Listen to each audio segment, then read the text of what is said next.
Hello and welcome to the show. My name is Alexey Prisnov, and this is Analytic Energy Agency with our YouTube channel. And today we continue our attempts to make something in English, not something, but some kind of reviews in English, which are not so popular, to put it mildly. But anyway, we are trying to do that and to continue with that because some of our viewers they wanted to hear us in English, with our coverage of Russia, Kazakhstan, some other countries of the post-Soviet Union, territories and countries, and we just trying to present you the picture from within, so we can just give you the impression of what is going on in our sector and power sector, of course, our specifics, and we don't claim for a very wide and broad uh, auditorium or audience, and we just want to make our materials more or less professional and give you some information.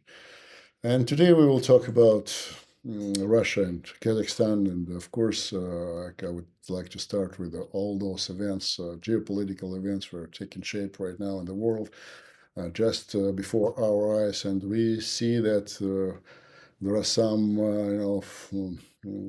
hopes, flying in the air. Because today, for instance, we are expecting the phone call between President Putin and President Trump with regard to resolving the conflict, which just shatters the world for the last 3 years, at least. But basically, it started back in 2014, and here you see in our picture here. It's an article in the so-called Независимая Gazeta, which is translated as Independent Gazette. It says about the Russian power sector, and it says that Russia faces very much difficulties with the renovation of its power sector in accordance with the government plans. Why? Because after this scandal in 2014 with German turbines from Siemens, as you know, there is no full-fledged replacement for that in Russia so far. It didn't appear with all those years, and that's a problem.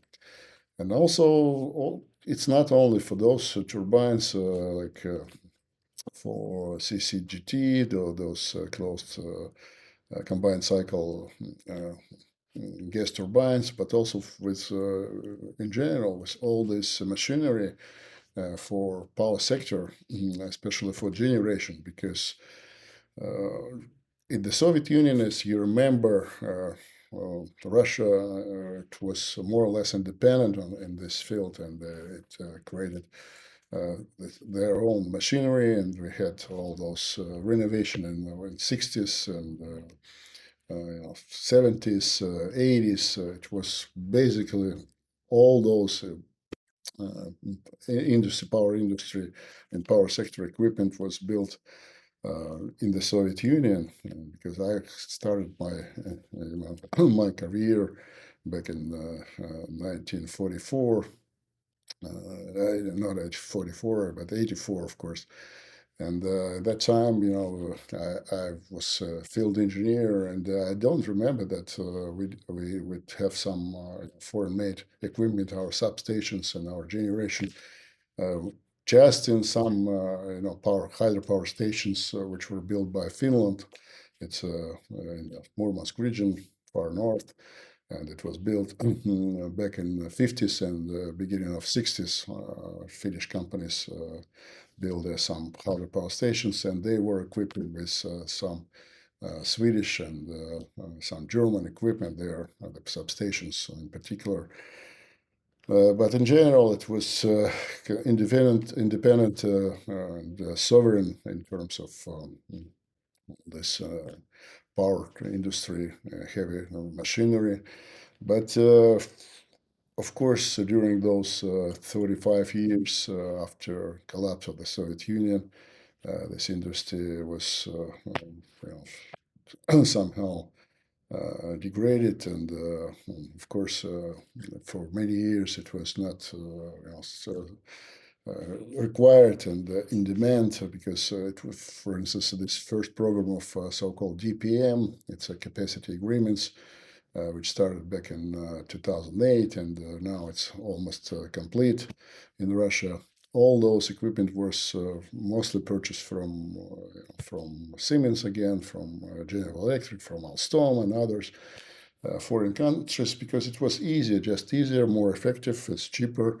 But then after 2014, Russia encountered all those problems with sanctions. So they started at that time.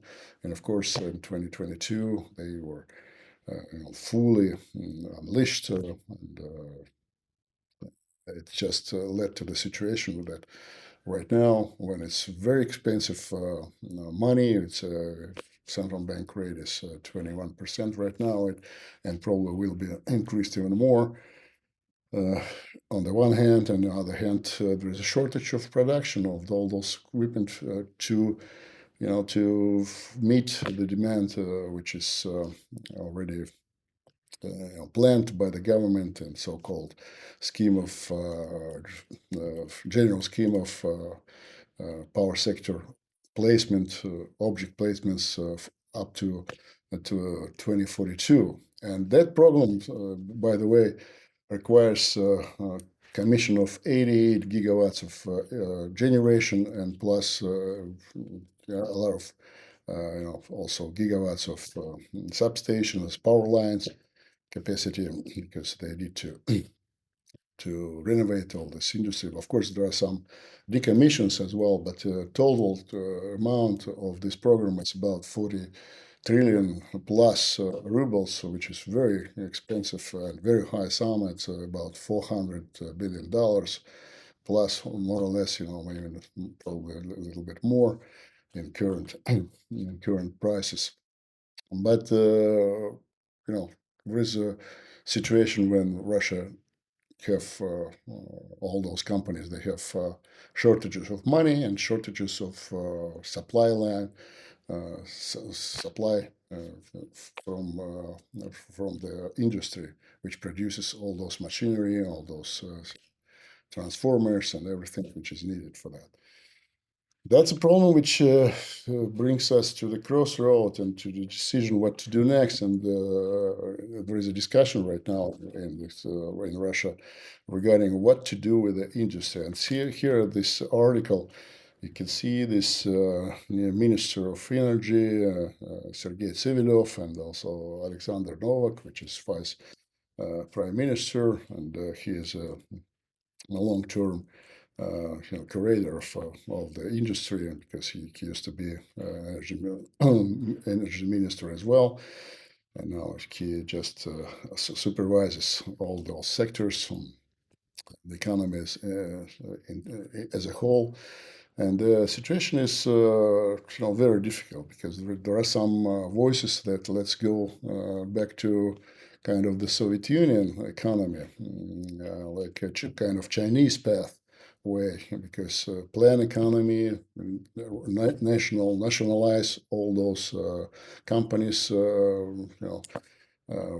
generation companies, because right now actually we have just about 20% of private companies in generation, and even less if you compare to to generation, even less in transmission and distribution sector, of course, because all of those main companies like Interal, like Rosatom, like this Gazprom, Energo Holding, so-called, all of them, they're state-owned, more or less. They're of course, they're like market companies. There are some investors there and some private parts, but majority of shares and majority of stocks belong to the government. And actually, we just have very few of them. It's like T plus, so-called T plus. It's in these thermal power stations, mostly in the European part.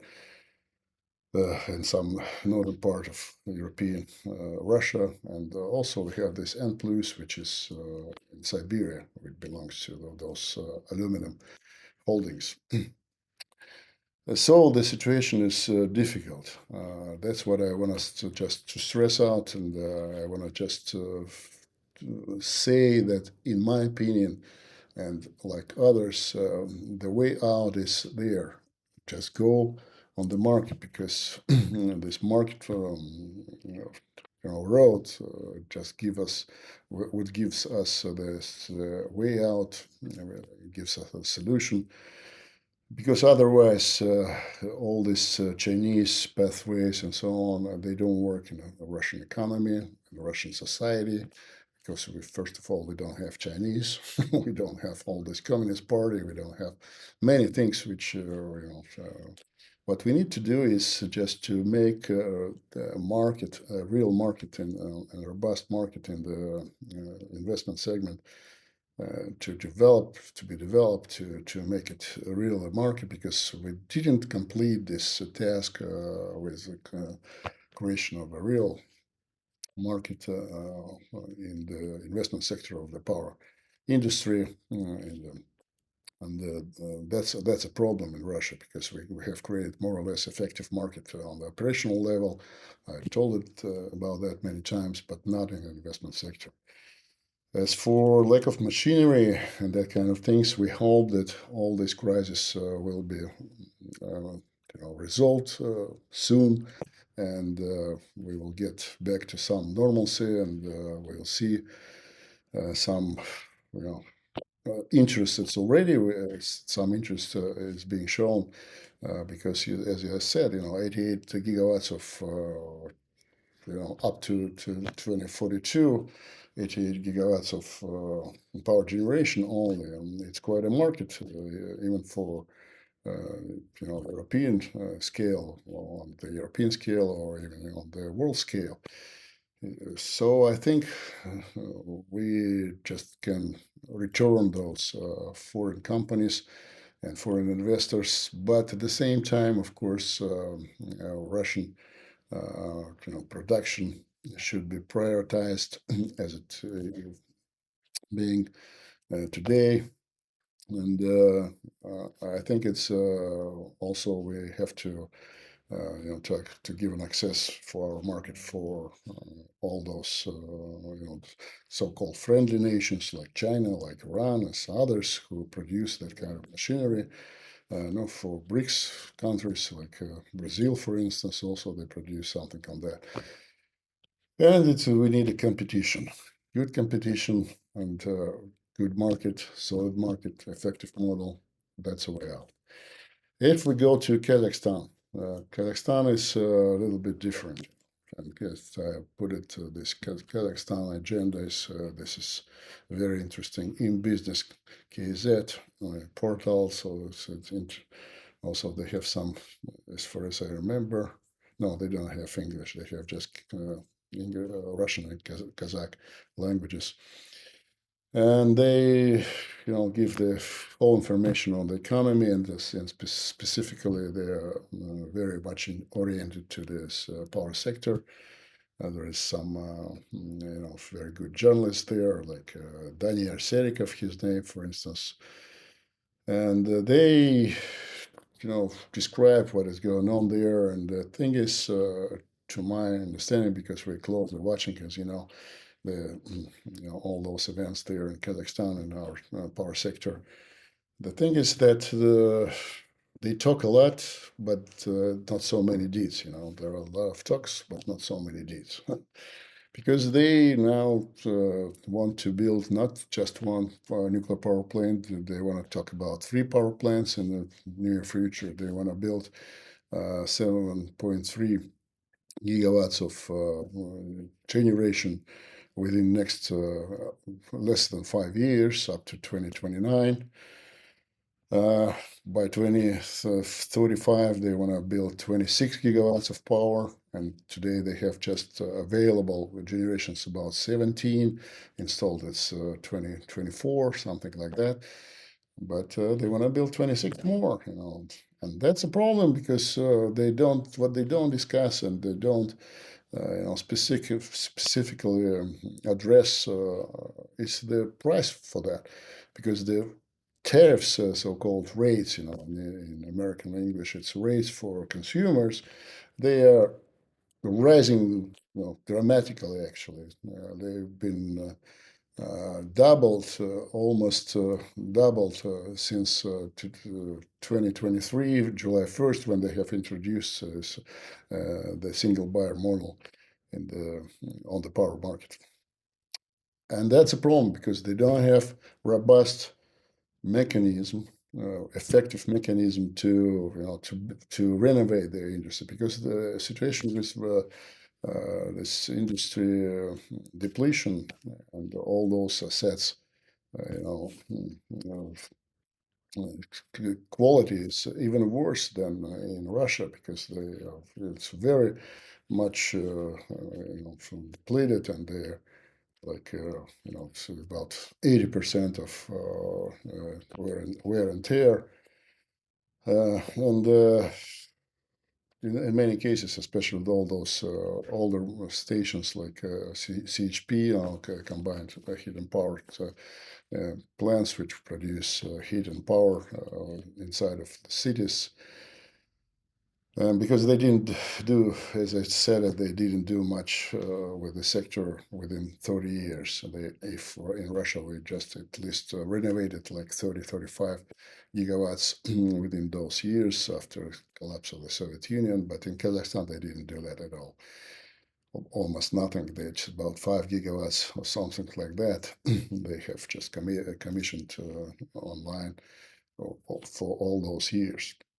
And now they are talking about that they face a lot of problems with that. They face huge challenges on that, but they don't talk about money. They still hope and they still rely on some kind of grants, some kind of or investments from foreigners, from some world institutions like World Bank, like EBRD, and that kind of things. But still they don't understand that all those investments, they are plausible, they're sometimes even effective, but they won't resolve the problems, because until they are themselves will just go into that and just to exert all their efforts to resolve those problems, to rely on their own sort of investors, their own money and that kind of things, and they have to live by the means, what they're available, what kind of money they have in their hands. That should be, more or less realistic, plans and approaches to to build their industry. But as I said, there is from the first glance, if you look at the situation, even if you look at the details, you will see that there is a big gap between the plans and the money available for that in the country. That's a problem which is very characteristic to Kazakhstan. And also, it's very similar in Uzbekistan, where there are a lot of constructions of new capacities in all fields.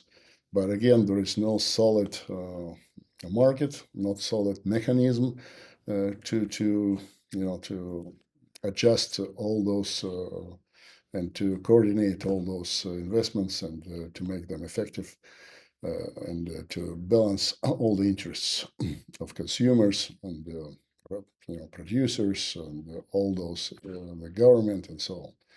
That's a problem there, and which is to be still remain to be decided and to be resolved somehow. And our efforts in Kazakhstan, for instance, we've tried to figure out some lay of interest parties, like, for instance, consumers without their own generation, but they are on the wholesale market, and to organize them and to promote this market agenda to promote and to make the government to create this kind of market, which would be effective not only for some generation or some other actors of the industry, but for all of them, including consumers. That's about it, what I wanted to tell you today. Thank you for watching and stay with us. Uh, See you later next time.